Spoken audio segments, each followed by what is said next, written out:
Bonjour à toutes et à tous, j'espère que vous allez tous très bien les gars. Aujourd'hui on se retrouve pour une toute nouvelle vidéo. Aujourd'hui marché crypto plutôt contrasté, hein. On a le ADA qui fait 0%, il est en gris, c'est assez rare. On a le Atom par contre qui performe pas mal, on est à plus 5,55%. On a le Bitcoin qui fait un joli petit rebond, hein, comme je vous l'avais dit hier. On était probablement sur un scam pump entre guillemets, hein, mais bon, on était simplement venu chercher les liquidations et tout simplement créer une belle structure haussière. On ira voir ça, hein, sur le graphique. On a l'Ethereum qui perd moins 0,4%, on a le BNB qui pump un tout petit peu, c'est léger. On a l'XRP encore un petit peu en négatif et puis on a le Solana qui baisse un petit peu. On est revenu dans notre domaine, hein, que je vous ai montré hier et dans les précédentes vidéos. On ira voir ça, ça peut être très intéressant de chercher une petite confirmation de retournement, hein, tout simplement, une petite accumulation histoire de prendre un petit long pour continuer la hausse. On a des liquidations au nord, hein, comme vous le savez, on ira voir ça tout à l'heure. Donc les gars, je vous invite réellement à liker la vidéo comme d'habitude, à vous abonner si ce n'est pas déjà fait, ça m'aide énormément et ça aide vraiment la vidéo à être référencée par l'algorithme. Également, je vous invite à passer un petit tour sur mon Twitter, je poste pas mal de contenu. Donc dans un premier temps, on ira justement faire un petit tour sur Twitter. Il y a quelques trucs assez intéressants à aller voir. Ensuite, on ira analyser le Bitcoin comme d'habitude. Également, on ira voir la yield curve, hein, la courbe des taux. On l'avait vu, hein, dans le thread de la récession. Et on va voir les gars qu'on est en train de pump sur cette yield curve, hein, mais c'est dû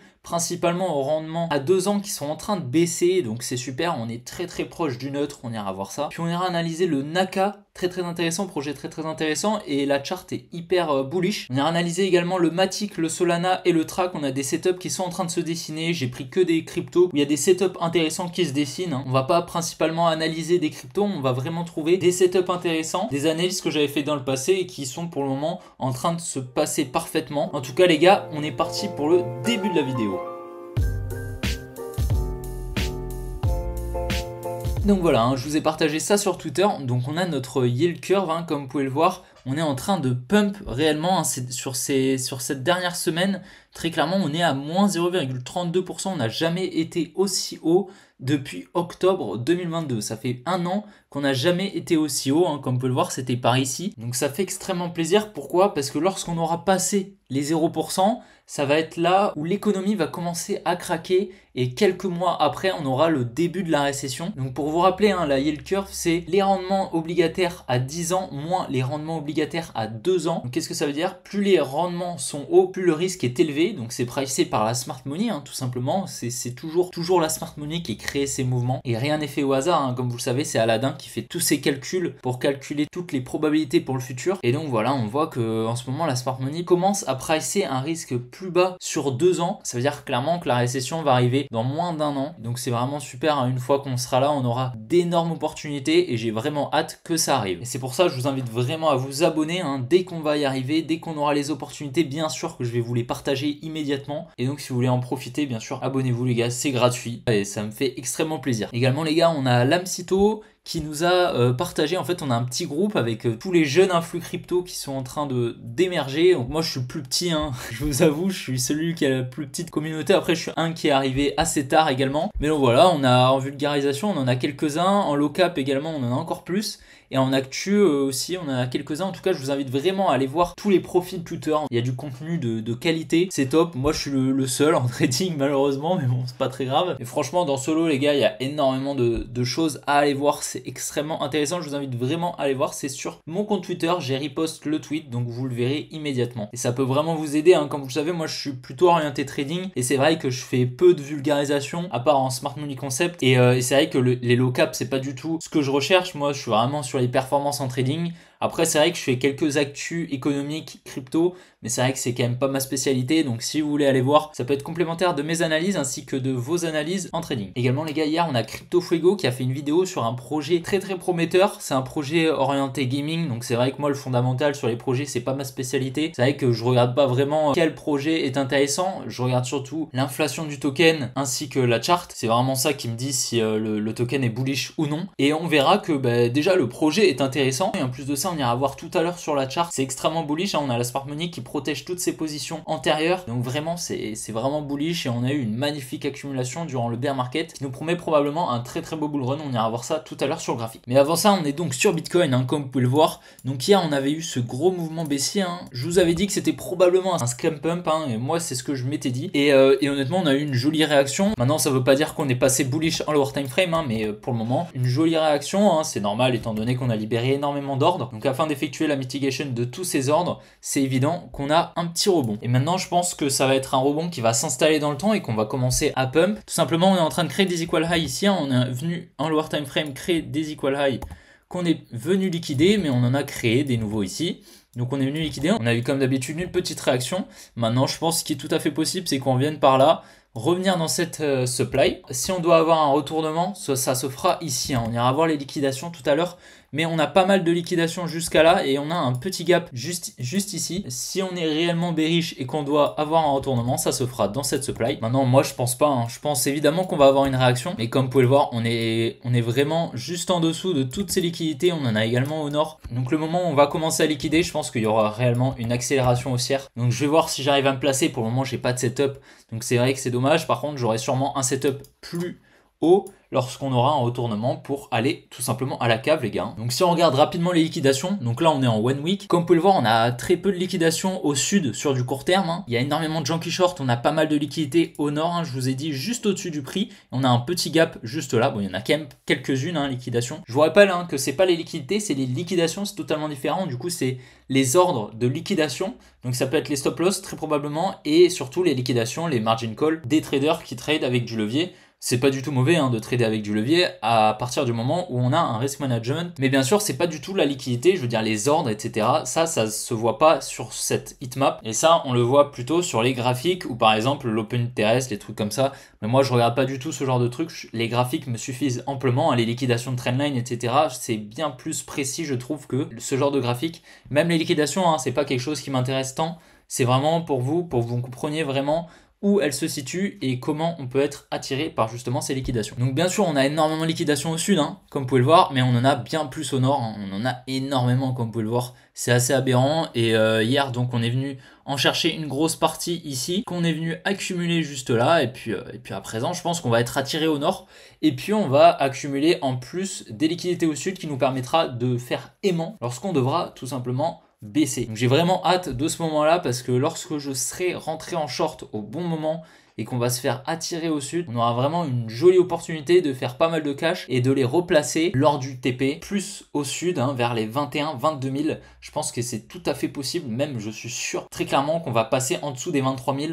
Ça me paraît tout à fait normal. Et après je pense qu'on n'y reviendra plus jamais, probablement, hein, je pense, et c'est pour ça que ce sera le meilleur moment pour placer ces billes en spot, et même que je vais essayer de catch le bottom avec un trade. Je vous le partagerai bien sûr si j'y arrive, afin de profiter vraiment du bull run avec un trade avec du levier. Ce serait super, et en plus avec mes ordres en spot. Donc voilà mon scénario sur le Bitcoin. On aura très probablement un rebond dans cette supply, puis ensuite on va pump, hein. Je pense qu'on va pump jusqu'à la supply en daily, hein, que je vous ai montré maintes et maintes fois.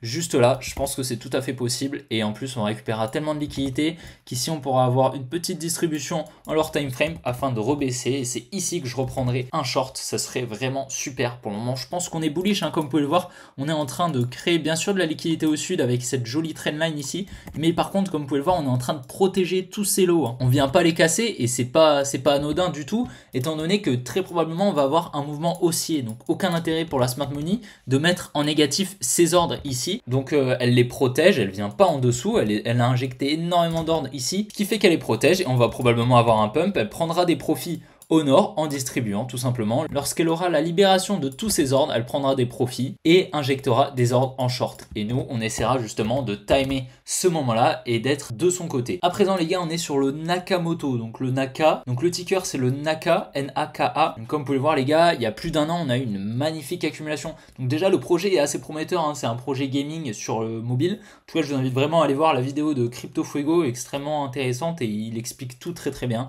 Bien sûr, moi, c'est pas ma spécialité, hein. Donc moi je me repose sur crypto, gaming et mobile, ça me suffit les gars. En tout cas on a vraiment une jolie création de liquidité, hein. Comme vous pouvez le voir on a eu notre selling climax ici, notre automatic rally qui serait ici, mais du coup je vais plus placer ma trading range juste là parce qu'on avait des equal high, et puis on a eu notre secondary test ici avec la liquidation du STNB juste ici. Je vous ai pas marqué toutes les phases, mais je pense que c'est pas très nécessaire. Ce qu'il faut vraiment retenir c'est une création de liquidité juste là avec une liquidation.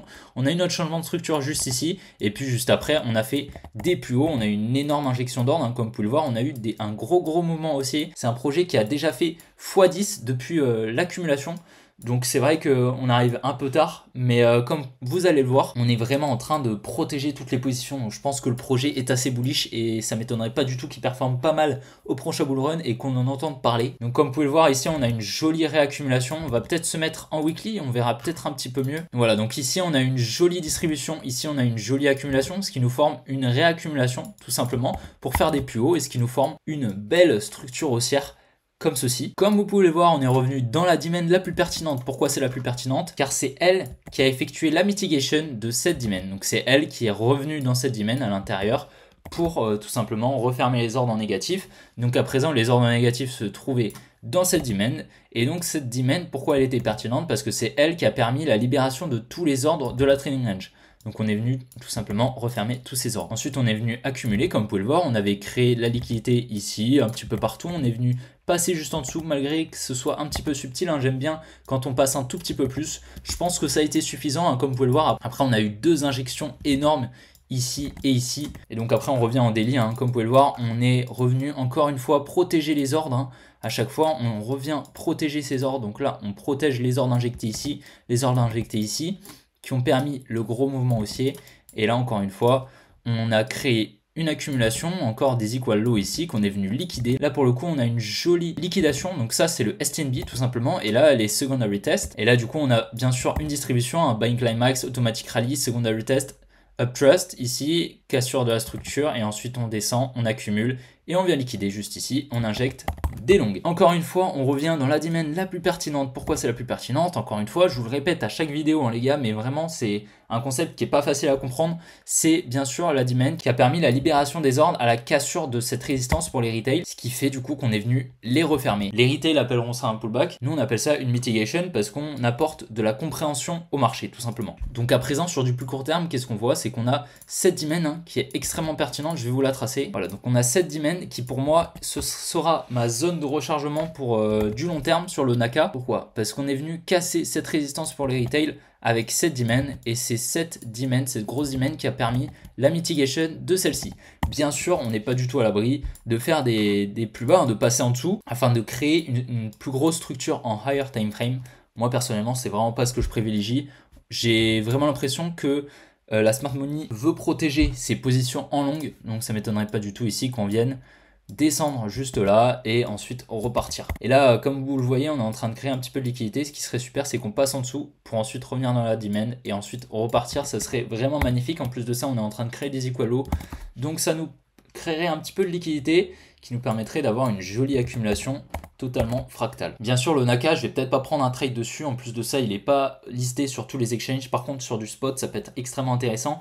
Donc, il n'est pas disponible sur Binance, ni BitGet, tout ça. Mais par contre, il est disponible sur KuCoin. Donc, je pense que j'en achèterai sur KuCoin. De toute manière, après, je les stocke sur ma Ledger. Donc, ça, c'est pas un problème, hein. On prend pas de risque et je vous invite à faire la même chose. Mais c'est vrai que le Naka me fait extrêmement penser à l'action Coca-Cola. On va voir ça. Comme vous pouvez le voir, sur Coca-Cola, la smart money protégeait à chaque fois ses injections d'ordre, hein. Comme vous pouvez le voir, à chaque fois, on laissait ses lots clean. Pourquoi? Parce qu'on injectait énormément d'ordre et que l'entreprise était extrêmement bullish et du coup on venait à chaque fois mitigated toutes les demands. Bien sûr on crée un petit peu d'investment ici, mais bon en higher time frame on crée vraiment une jolie structure et ça fait que l'entreprise est totalement bullish et je retrouve un petit peu la même chose sur le Nakamoto. Donc c'est vrai que c'est hyper intéressant. À présent, retour sur du plus court terme, hein. Je vous avais partagé cette analyse sur le Matic. Comme vous pouvez le voir, on est revenu parfaitement dans la supply que je vous avais dit. On est venu distribuer. J'attendais une baisse pour venir chercher la trading range. C'est exactement ce qu'on a fait. On est venu chercher la trading range. Et à présent, j'ai l'impression qu'on est en train d'accumuler. On est dans une demand assez pertinente, hein, parce qu'elle a permis la cassure de ce support. Donc on a eu pas mal d'ordres de libérer juste là, on est venu accumuler, ça m'étonnerait pas du tout qu'on repasse juste en dessous d'ici et ensuite repartir après avoir, mais dans tous les cas je pense qu'on aura au minimum une réaction. C'est très peu probable en soi qu'on revienne au-dessus de ce high étant donné qu'il avait permis la mitigation d'une autre supply en higher time frame et je pense également que ce high est protégé. Donc on reviendra probablement par ici, hein. On aura un petit pump avec le Bitcoin pour ensuite rebaisser, ça m'étonnerait pas du tout et ensuite on aura probablement des meilleurs prix plus bas pour le Matic. En tout cas, c'est vrai que Polygon est un réseau que j'apprécie fondamentalement. Et puis ici, on est en train de créer de la liquidité encore une fois. Franchement, c'est pas un conseil d'investissement encore une fois. Moi, je vous le dis, je vais investir sur le Matic. Et j'ai déjà investi sur le Matic, mais c'est vrai que j'attends des meilleurs prix. Quoi, on verra ce qui peut se passer. Voilà, le Solana, je vous avais partagé cette analyse, un petit récapitulatif. Je refais cette analyse à chaque vidéo, mais c'est vrai que pour les nouveaux, ça peut être intéressant d'avoir l'analyse. On peut voir qu'on est venu liquider cette trendline juste là. On a distribué juste au-dessus. Donc, on est venu mitigated cette supply. Et on a eu un mouvement baissier. Donc tous les mouvements ici, là, je les avais parfaitement prédits dans mes vidéos. Je vous invite vraiment à les suivre si vous voulez justement apprendre le trading de la Smart Money Concept. Et c'est vrai que pour le moment, on se trompe très peu. C'est vrai qu'on ne peut pas avoir une réussite de 100%. Mais là, pour le coup, sur le Solana, on a eu une jolie analyse. Donc ici, on a notre trading range qui comporte la liquidité, comme je vous l'ai mis. Et puis, on est revenu parfaitement dans la demand que j'attendais hier. Je vous l'ai montré. On est revenu parfaitement. Ça ne m'étonnerait pas du tout à présent qu'on fasse des plus hauts. On a de la liquidité encore au nord. Donc à présent, je pense qu'un pump est tout à fait attendu. Et je pense que c'est tout à fait possible. Maintenant, on va voir ce qui peut se passer. À présent, les gars, on est sur le track. Donc le ticker, c'est TRAC. Si vous voulez aller check. En tout cas, on est revenu parfaitement dans notre demand. On a une jolie réaction, comme vous pouvez le voir. On attendait un retour dans cette demand. Pourquoi? Parce que c'était la demand initiale, la plus pertinente pour moi. Et en plus de ça, on était en train de créer la liquidité au sud lorsqu'on était juste là. Et à présent, je pense qu'on va faire des plus hauts. Donc ça, cette flèche, je l'ai mise lorsque j'attendais des plus bas. Et c'est absolument ce qu'on a eu. Donc maintenant, j'attends qu'on vienne liquider ce high. Je pense que ça peut être tout à fait possible de trouver une position par là. Malheureusement, j'ai pas de capital de trading sur KuCoin, donc je prendrai pas de position. J'ai que du capital spot, donc voilà, mon capital trading est sur Bybit. Mais bon, ça peut être un trade intéressant à prendre si vous avez du capital sur KuCoin. On voit qu'on a créé de la liquidité juste là, je vais vous la montrer. Ici, on a créé des equalos qu'on est venu liquider, on a eu une jolie réaction. Maintenant voilà, à vous de voir en lower time frame ce que ça peut donner, mais c'est vrai que ça peut être une position intéressante à prendre en longue. On a vraiment pas mal de liquidité au nord et en plus de ça, on a tous ces lots qui comportent également de la liquidité. Et donc voilà les gars, on arrive à la fin de cette vidéo, j'espère vraiment qu'elle vous aura plu. C'est vrai qu'aujourd'hui j'ai pas mal parlé, la vidéo sera peut-être un petit peu plus longue que d'habitude, mais je pense qu'on a abordé des sujets assez intéressants. J'espère vraiment qu'elle vous aura plu. Je vous invite encore une fois à liker la vidéo, à vous abonner si ce n'est pas déjà fait. Puis les gars, on se retrouve demain pour une prochaine vidéo comme d'habitude. Allez, ciao les gars.